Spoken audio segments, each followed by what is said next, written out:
Hello, my golfing friends.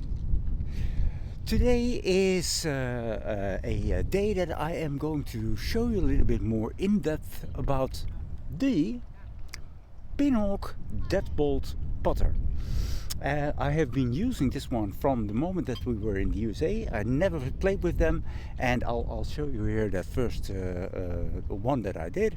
It was immediately from the get-go a great putter. So I'm going to do a little bit more in depth today and tell you something about it. So they say it is a reverse putter, reverse arm grip putter. So I'll show you.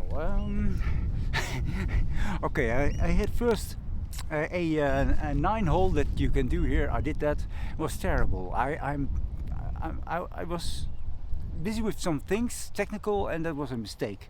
I should have just played. Nevertheless, here we are. So of course the review is this is it's a very nice soft magnetic Pinhawk Deadbolt reverse armlock putter. So the reverse armlock, and I will show this to you how they intend it to be. So what they intend, so I'll put you down a little bit, so like this. Is that too much? Let me see. It's coming in the a little bit, yeah. All right. So sorry about the wind. So what they say with the reverse arm lock is that you should do it like this, and then putt. That's going to either be like this, or it can be like that, or however you want to do it, or maybe you want to do it like this. All possible. But if you have seen my stance, I have a pretty open stance. So for me to have, of course, presenting the zero loft, I can put this much more further. For me, that means if I'm playing in that direction, I can almost do it like this, because my stance, this is my stance. So it's forward for me.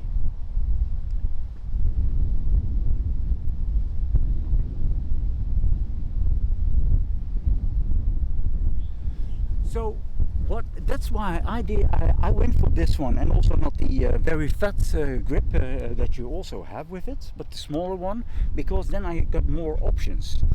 I like to stand up pretty straight. The more straight I can stand up, the more I like it.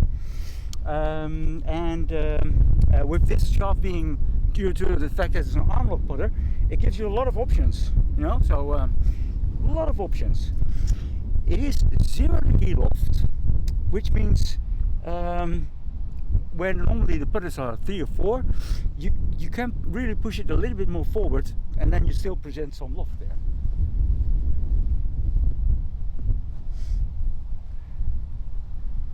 That way. Like this. And I'm standing like this.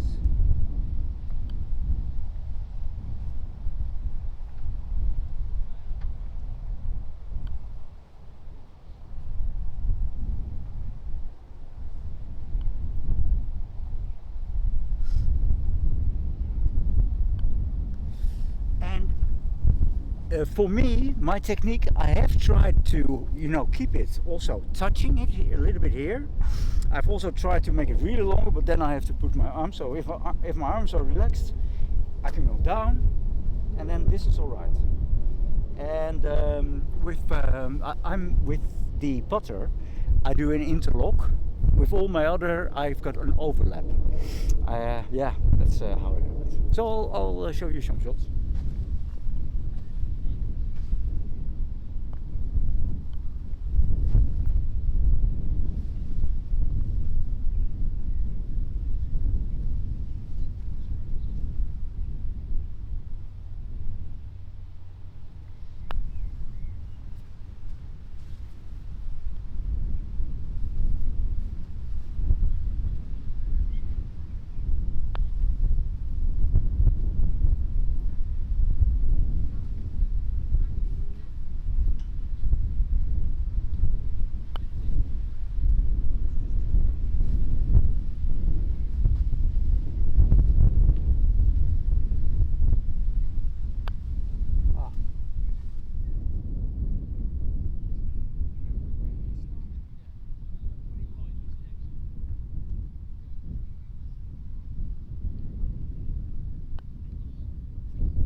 So I like that I can stand up very much.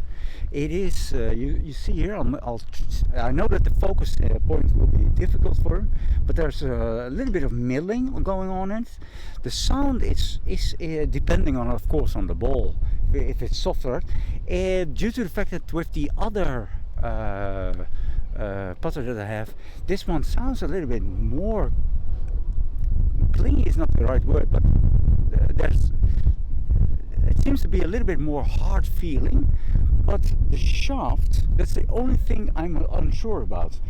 The shaft is of course a little bit longer, but it feels too supple for me, you know. You feel it also like, okay, there is some bend in it. Of course this might be because I like to play with very stiff shafts due to the fact that I can feel everything that happens in my hands then a lot. And if that's good for my play, I still don't know, but hey, we'll go on. But I like the head shape. I'll show you also now a few where you can see the forgiveness, where I on purpose try to hit it from the top or from the toe.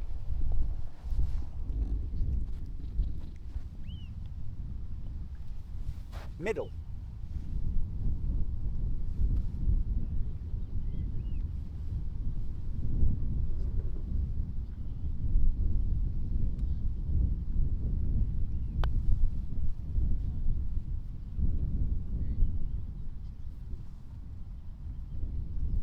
Now a little bit from the toe here.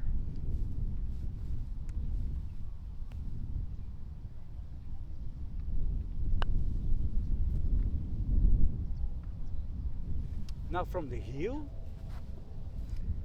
round about here.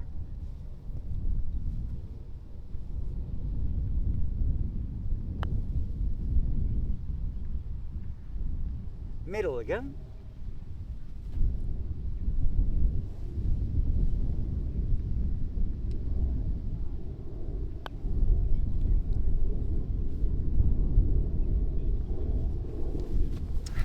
Well, this is an example. This is a good example about the forgiveness if you're not in the middle.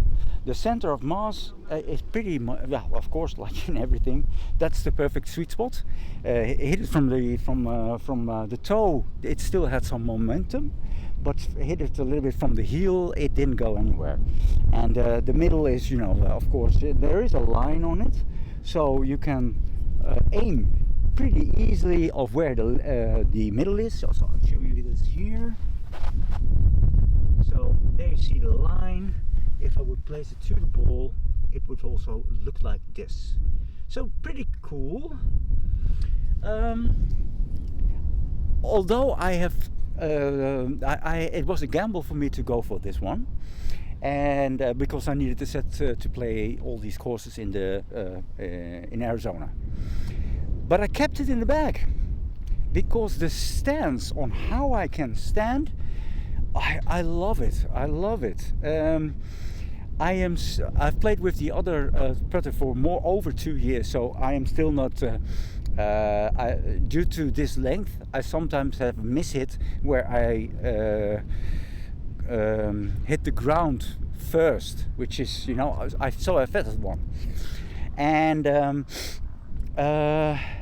that is also because I've got so much flexibility in where I use my hands. I can, you know, I've got such a lot. So I still need to find something that that I can eliminate those kind of shots.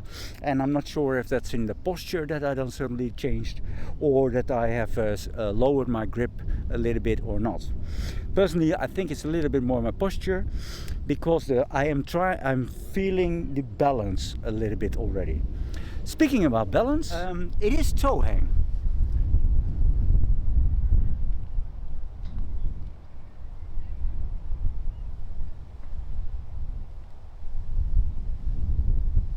And also here.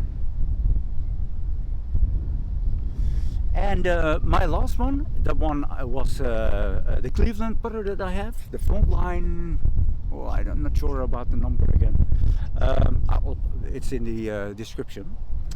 So this one is again back to toe hang, because the other one was flattened out, so no toe hang, no whatever. And toe hang feels a little bit more natural for me. So yeah, one thing that I really love in these spotters of Pinhawk, and all the Pinhawk equipment, it's affordable. It's affordable. Look it up on the either Value Golf sell them, Tessie Golf in Germany, and there's around the world some resellers of Pinhawk.